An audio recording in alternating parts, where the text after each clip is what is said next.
Estamos de volta com o CVB na Copa. Seja muito bem-vindo, você que ainda está nos conhecendo. Um programa especialmente preparado para você para analisar tudo sobre a seleção brasileira nessa Copa do Catar e também sobre as outras principais seleções. Estou aqui no estúdio com o professor Rodrigo Santana, o comentarista esportivo Thiago Valu, e estamos falando ainda um pouco sobre a seleção brasileira. Agora, Thiago, a ausência inevitável de se comentar do Neymar, né? Algumas pessoas ainda colocam que ele pode voltar agora com o jogo de Camarões, outras são um pouco mais ponderadas, melhor deixar ele a 1000%, podemos dizer assim, para as oitavas de final. Como que você vê essa ausência do Neymar? Como que você enxergou essa ausência do Neymar no jogo de ontem e também, talvez, no próximo jogo? Muito sentida, né? Eu acho que no futebol, os grandes jogadores, os craques, né? Não tem como. Qualquer time ou seleção que perca a sua... E para mim, o Neymar, de longe, de muito longe, não há nenhum jogador tecnicamente capaz de realizar o que o Neymar é capaz de realizar na seleção brasileira. E o Brasil perde muito também a ascendência, porque essa geração jovem que chegou bem à Copa, Antony, Vini Júnior, próprio Paquetá, quem foi o espelho? Em quem que eles miraram e admiraram? O próprio Neymar. E a gente tem que lembrar, eu faço sempre muita questão, o Neymar que ele é de uma geração isolada, ele não teve ninguém para passar esse bastão, né? Ele carregou durante muitos anos, agora que essa turma está chegando, para dividir um pouco dessa responsabilidade. Assim, acho que o Brasil tem condições, sim, de avançar na Copa, sem o Neymar, torço para que ele esteja... 62, né, sem o Pelé? Torço para que ele volte e fique apto, assim, o professor vai falar melhor. 100% ele não vai estar nessa Copa, já da lesão que ele teve. Então, quem já jogou um pouquinho já sabe que ele, se tudo der certo e ninguém encostar no tornozelo dele, vai inchar depois que jogar e tal, mas ele 70%, 75% é muito importante. O Brasil tem muito mais condições com ele, sem ele a missão se torna muito mais árdua. Professor, agora eu vou te fazer uma pergunta um tanto quanto difícil, mas vamos lá. Para você marcar, existem dois tipos de marcação, né? O que eles chamam de marcação zona, que privilegia-se primeiro a bola, depois o espaço, depois seu companheiro e por último o adversário. E também temos o tipo de marcação individual. Mas mesmo na marcação zona, né, acho que a Suíça utilizava a marcação zona ontem muito bem, há alguns momentos, né, que tem que haver esse encaixe, né? Quando a gente fala encaixe é que um jogador se movimenta e o zagueiro troca a referência pelo jogador. Quando que esse momento tem que acontecer, uma marcação em zona? Como que é definido esse critério? Salta da linha agora. Agora não. E quanto que essa presença do Neymar, por ser o craque, né, esse talento todo, faz com que esse zagueiro pense duas vezes, olha, eu preciso saltar. Olha, iniciando pelo Neymar, é uma liderança ímpar do meio de campo à frente, que a gente não tem no banco e não tem em campo. Então, o jogo tá ruim, dá no Neymar. A responsabilidade que ele traz e a confiança que ele passa para os demais amigos é fora do comum. É aquele cara que bate no peito, dá a bola aqui que eu vou resolver. Pelo que eu conheço do Lasmar, que trabalhamos junto, o doutor, Felipe Calil, que também está lá, os fisioterapeutas, o Guilherme Fialho, o próprio Charles, que foi... Só craque do Cruzeiro, Charlinhos. A gente tem certeza que eles vão fazer o melhor e não vão liberar também para esse jogo contra o Camarões para ele estar perfeito na próxima fase. Né? Um cara que a gente precisa muito dele porque a liderança dele é absurda e o que ele chama o foco do adversário para o seu setor de marcação e aí sobra mais espaço para os demais, é onde a gente pode conseguir criar mais dificuldade para o adversário.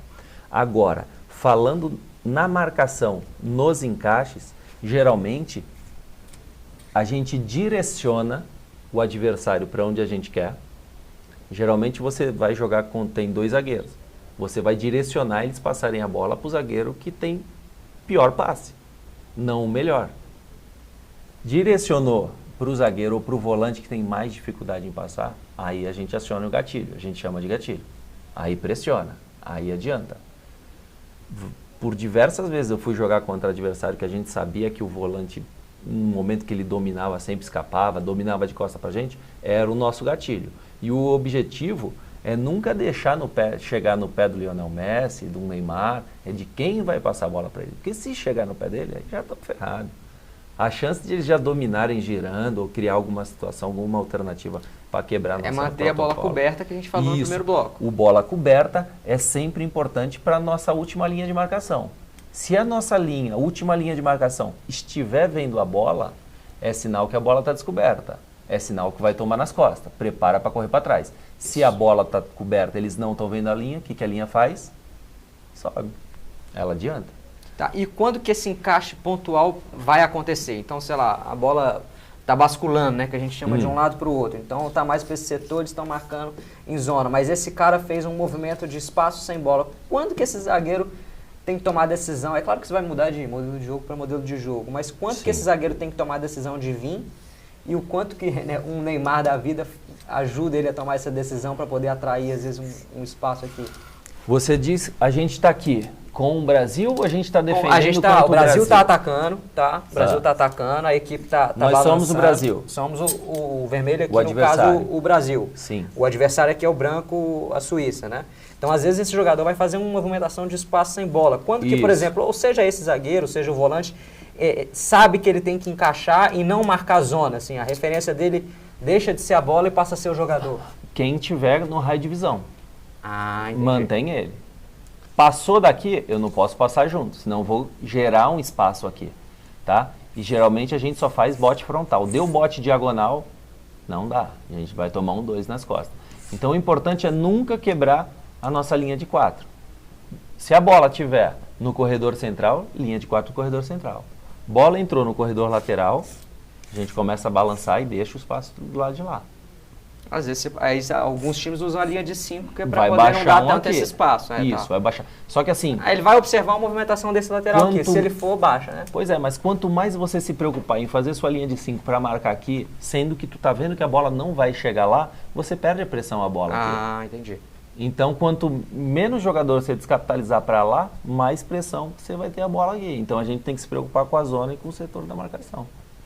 Professor, por isso que quanto mais inteligentes os homens de entrelinhas, mais confusão ele causa nos defensores, né? Em determinado momento, esse não sabe se volta para cobrir, esse não sabe se volta para voltar. Isso, exatamente. É muito mais difícil, por quê? Um exemplo, a gente tem esse cara aqui que está entre linhas, ó. A gente vai jogar com a equipe. Esse aqui é o portador da bola, tá? Então a gente já sabe que a gente está aqui, ó, com uma superioridade de 3 contra 2.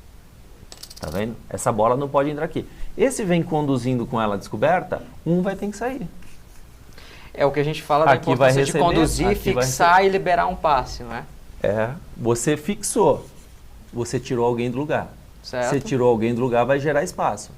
Não sei se vocês perceberam, primeiro jogo, a gente iniciou com uma saída de 3. Sim. Não encaixou a nossa saída de 3. O que o Tite fez? Retornou para a saída de 4 e iniciou a construção de jogada pelos laterais. Por quê? Porque a Sérvia estava com linha de 5. Linha de 5 é maior delícia quando você tem ponta. Por quê? Porque encaixa eles ficam na zona de conforto, eles têm parâmetro. Eles tiravam aqui, foi o que a Arábia fez com a Argentina, deixou os 2 presos. Né? Assim. Então, a partir do momento que o Brasil fez isso, aqui, aí eles estavam assim, né? Eles tiveram que fazer assim. Quando a gente iniciou a construção pelos laterais ao invés dos zagueiros, começou a tirar esses caras daqui, para pressionar o lateral quando eles tinham a bola. Aí gerava o espaço. Esses caras tinham que sair, gerava o trevo, e a gente é superior tecnicamente.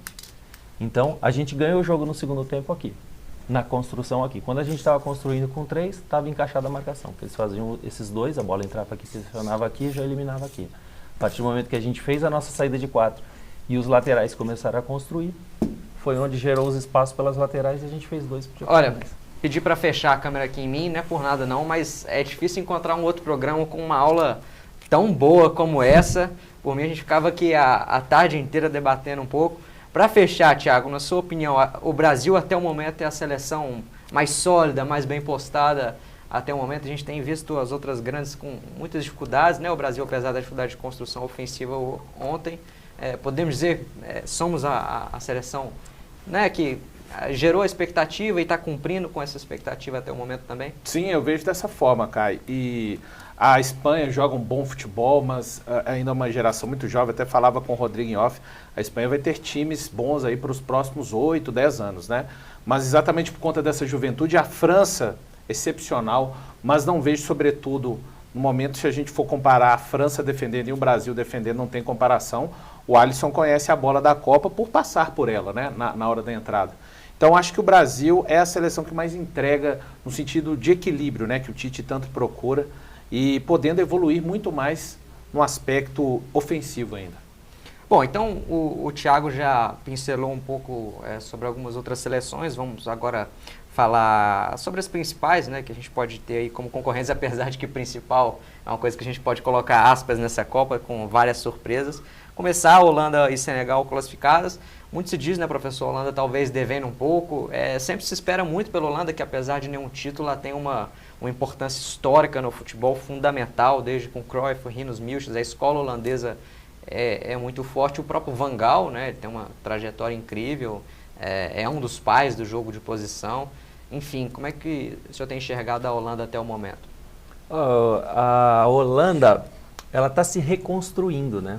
A gente lembra da última Copa aqui no Brasil, que eles vieram fortes demais, e eu tive uma aula com um professor holandês, onde ele disse que chorava quando via a seleção holandesa jogando no Brasil, porque sabia que era a última geração dos tops, né? Tanto é que eles ficaram fora, né, da última Copa, e viajaram ao mundo para se reestruturar, se reinventar, maturar esses jogadores, fortaleceram a base, para voltar a competir forte na Copa do Mundo. A gente está vendo que já estão classificados, não apresentaram um futebol chamativo, mas é sempre uma seleção muito perigosa.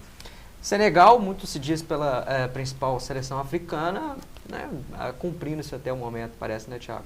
Apesar da grande pancada, né, que foi perder o Sadio Mané, o principal jogador da sua seleção, mas uma seleção que tem jogadores que, você pega a última linha, por exemplo, de Senegal, todos os jogadores atuam na Premier League, jogadores, Senegal não, de Gana, perdão, confundi, mas enfim, são jogadores acostumados a atuarem no futebol europeu. Acho que uma seleção muito física, e essa Copa a gente tem visto, o Rodrigo falou a respeito da importância do Brasil estar inteiro, né? Eu vi uma Argentina sufocar no segundo tempo fisicamente contra a Arábia Saudita, sobrando assim fisicamente a seleção da Arábia Saudita.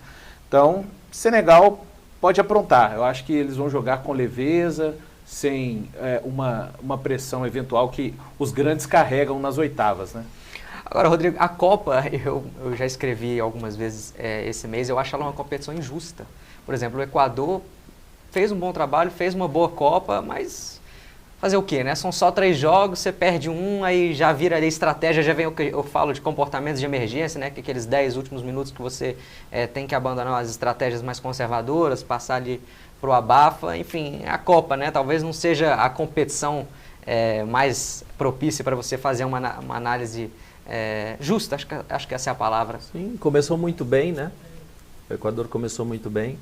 E o meu otimismo no Brasil é esse. Se a gente tivesse iniciado esses 2 jogos de goleada, eu estaria preocupado. Então, acho que toda essa dificuldade está fazendo com que a gente se prepare melhor, um nível de atenção maior e concentre suas energias sempre pro próximo jogo e não ter aquele oba-oba de que é o Brasil, já ganhou. Thiago, a Argentina, na minha opinião, venceu, mas não convenceu no último jogo. Muito se diz, alguns analistas, que a Argentina abandonou um pouco, aí depois o Rodrigo comenta, por favor, também, aquilo que vinha sendo feito nas eliminatórias. Enfim, que esperar da Argentina agora para essa terceira rodada e que ainda está perigando não classificar? A Argentina, para mim, venceu a partida no talento. É uma Argentina que toma uma pancada muito grande diante da Arábia, né? Porque é toda uma construção, e o Rodrigo vai poder falar melhor disso. Eram 35 jogos, né, sem perder. Você vem para uma Copa do Mundo acreditando num modelo que te consagrou, que te fez ganhar a Copa América, e de repente você toma uma pancada para a Arábia Saudita do jeito que foi. Acho que é uma Argentina que ainda vai depender muito mais de Di Maria, Lionel Messi, inspiração dos seus jogadores, do que propriamente do sistema do Scaloni, que neste momento ele passa por aquilo talvez que o Tite passou quando a seleção perdeu a Copa América. Porque ali o Tite tinha fixado todo o desenvolvimento a partir da forma e da maneira como ele perdeu para a Argentina, ele começa a repensar os caminhos, só que o técnico argentino vai ter que fazer isso dentro da Copa. Professor, muito se fala da questão do jogo de posição. O que é o jogo de posição? Basicamente, para o telespectador entender, né? É uma ocupação mais racional dos jogadores em campo. A bola vai à posição e não necessariamente tem uma aglomeração de jogadores no setor para tentar tabelas curtas ali. É o que se chama talvez de lado forte, lado fraco. A Argentina, algumas pessoas têm dito que não utilizava tanto esse jogo de posição nas eliminatórias, que fez boas competições e a própria Copa América, e de repente começou a usar nessa Copa. Como que você enxerga isso? Olha, a gente não sabe, é só quem está no dia a dia, né, para entender qual é a estratégia do treinador. Eu não sei se ele falou, pô, todo mundo estudou a gente jogando dessa forma, então vamos mudar para tentar pegar de surpresa. E já teve a dificuldade muito grande contra a Arábia. É sempre um risco muito grande, como você tinha acabado de falar. A Copa do Mundo é um campeonato muito curto, são 3 jogos, você precisa classificar e não adianta você precisa viver jogo a jogo, né? Não dá para pensar no próximo jogo antes de terminar com vitória, né? Então eu vejo que a Argentina vai ter essa dificuldade de adaptação de jogo, não está apresentando um bom futebol, não vejo o banco de reserva com peças com características diferentes dos que estão em campo, quando ele tem que trocar geralmente a mesma estatura, mesmas características e tem jogos que vão ser bem diferentes, né, um do outro. O Brasil já está diferente, já tem um Everton que tem uma característica diferente, já tem um Pedro que tem uma característica diferente. Então acho que a Argentina vai ter muita dificuldade se passar de fase. Eu torço que não passe. Thiago, vamos para a França agora, a grande favorita, né, que defende o título, até então fazendo jus a isso, não é mesmo com os desfalques.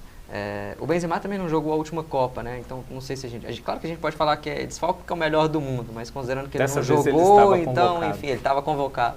Como é que você tem enxergado a França até o momento?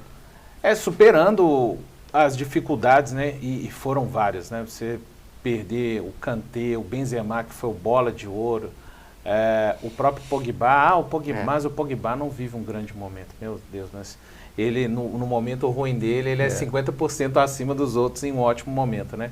Mas vem muito firme a seleção francesa, vejo principalmente o aspecto defensivo precisando ser melhorado. Eu tenho um palpite que repetiremos a final da Copa de 98, mas dessa vez com um final feliz para nós brasileiros. Não consigo ver a França, claro, é Copa, né? Mas é um time muito forte que você sabe também, assim como o Brasil, que pode sair mais dali, mais futebol da França. Agora, Rodrigo, vamos falar um pouco sobre a Alemanha, né? Fez um jogaço contra a Espanha, conseguiu empatar na final, se manteve viva na competição. Eu acho que a Alemanha, por mais que seja, tem, né, a tradição que ela tem e o que a gente comentou do Equador, que não tem tradição, mas a gente no Brasil tem a ideia de que não venceu, está tudo errado. E eu acho que a Alemanha, apesar da derrota contra o Japão, ela não fez um jogo tão ruim, e contra a Espanha jogou bem também. Enfim, acho que mesmo que a Alemanha saia, que pode acontecer, podemos dizer que ela não fez uma Copa ruim. Assim, eu sinceramente, achei o time organizado ofensivamente, tem uma estrutura bem definida, mas entra no acaso do jogo, né? O futebol, eu falo e repito quantas vezes for preciso, é o esporte que mais chance tem do pior ganhar do melhor. E o que mais envergonha é a matemática, né? Porque no primeiro jogo eles tiveram mais de 70%, eu acho que tiveram 33 finalizações ao gol contra o Japão, uma superioridade incrível, o jogo ganho, o Japão estava morto, chegou a colocar 3 zagueiros para não tomar mais, e foi quando o treinador falou, pô, vamos poupar, acho que o Gundogan e o Müller. E no momento que eles saíram, o Japão conseguiu, num contra-ataque, fazer o empate e depois acabou virando. É uma seleção extremamente perigosa, boa, nível técnico muito alto. É um forte concorrente, cara. Eu acredito que ela vai passar de fase. Vou continuar com você e depois vou passar para o Thiago falar um pouquinho sobre a Croácia. Mas antes eu quero um pouco sobre a Espanha, né, que tem esse jogo de posição bem mais tradicional, né, podemos dizer assim, mais ortodoxo, né, com respeito às posições, ali a questão dos espaços de fase. Como que você enxerga esse jogo? Às vezes eu penso também que é um jogo um pouco parecido com 2010, que ele toca a bola, às vezes muito para se defender e falta um pouquinho de verticalidade. Teve até um vídeo bem humorado, não sei se chegou a ver, do Felipe Melo, falando que, comparando com o jogo do Diniz, mas que quando a bola chega no ponto ela tem que acelerar. Mas esse não é o jogo tradicional de posição da Espanha, ela realmente usa a bola para se manter longe do gol, né? Se mantém longe do gol e só consegue ser vertical, só consegue colocar velocidade quando encontra seus espaços. Então o objetivo é ter a bola. Só que no momento que perde, ainda estou conseguindo ver o adversário atravessar o campo e chegar no campo de defesa deles. Né? Então eu acredito que o Brasil já, por mais que não está criando, no momento que está perdendo, está roubando. O adversário não chega no nosso goleiro. Né? Então eu vejo a Espanha, um futebol bonito, é vistoso, mas no momento dado não pode ser tão eficiente, não. Thiago, Croácia, né, o Canadá, que eu achei curioso, o Canadá é um time, acho que me corrige, quase 100% feito por imigrantes, né, com ou descendência ou diretamente naturalizados. Chegou a tomar um susto ali, mas depois colocou toda a qualidade, todos os jogadores ali, conseguiu passar por cima, né? Eu acho que a Copa, efetivamente, para a Croácia começou naquele jogo, né? Particularmente o Canadá deixou uma impressão muito boa, dentro disso aí que você disse, né? Às vezes não quer dizer que a seleção que simplesmente vai embora da Copa não deixou boas impressões. O trabalho de Canadá, que vai estar também em 2026, né? Até por ser um dos países sede, é muito interessante. Se tiver uma sequência, a gente pode ver ainda coisas melhores. Mas a Croácia é uma geração um pouco mais envelhecida, mas eu vejo até essa Croácia um pouco mais qualificada do que a Croácia, tecnicamente falando, que chegou à final da última Copa. Então, a Croácia é um time, é uma seleção muito matreira, tecnicamente jogadores que dispensam comentários, são o Modric está esbanjando, está no ápice da sua técnica, e é uma seleção para olhar eu olho com cuidado para a Croácia, desde 1998, na verdade. Interessante. Agora nós estamos fazendo esse bate-bola aqui, né, porque o programa já está chegando na reta final. Vamos falar sobre a Bélgica, professor Rodrigo. Tem agora uma dificuldade de vestiário para lidar, né? Declarações ali do De Bruyne dizendo que o time é muito novo, aí teve, acho que foi o zagueiro, não me lembro o nome, falando, não, porque o ataque que é muito velho, enfim. Como é que faz para gerenciar um ambiente desse? O Mourinho, às vezes, né, ele tem algumas aulas que ele dá, alguns vídeos que a gente acompanha, às vezes ele deixa o bicho pegar mesmo, né? E depois vai colocando panos quentes ali. Olha, a Bélgica venceu a primeira partida, mas não fez também uma bela partida, tanto é que o De Bruyne falou que, não sei nem como eu ganhei o prêmio, eu não fiz uma bela partida. Surpreendentemente, perdeu esse jogo, que ninguém esperava a Bélgica perder. Criou-se um clima ruim ali, mas tratando de Copa do Mundo, eu acho que o bicho pode até pegar no vestiário, né? Sabendo da responsabilidade desse último jogo da classificação, a Bélgica tem, tecnicamente, eu vejo um time muito forte, muito equilibrado, e eu acredito que eles passam. Resposta rápida para a gente encerrar, Thiago. Adversário do Brasil nas oitavas, Uruguai ou Gana? Uruguai. Uruguai? Vai ganhar da Gana agora, afinal? Vai.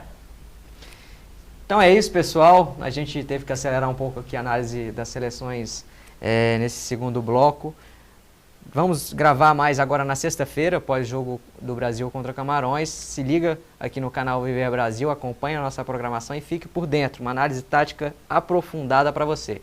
Muito obrigado, um grande abraço. Vem comigo, vem com o CVB na Copa.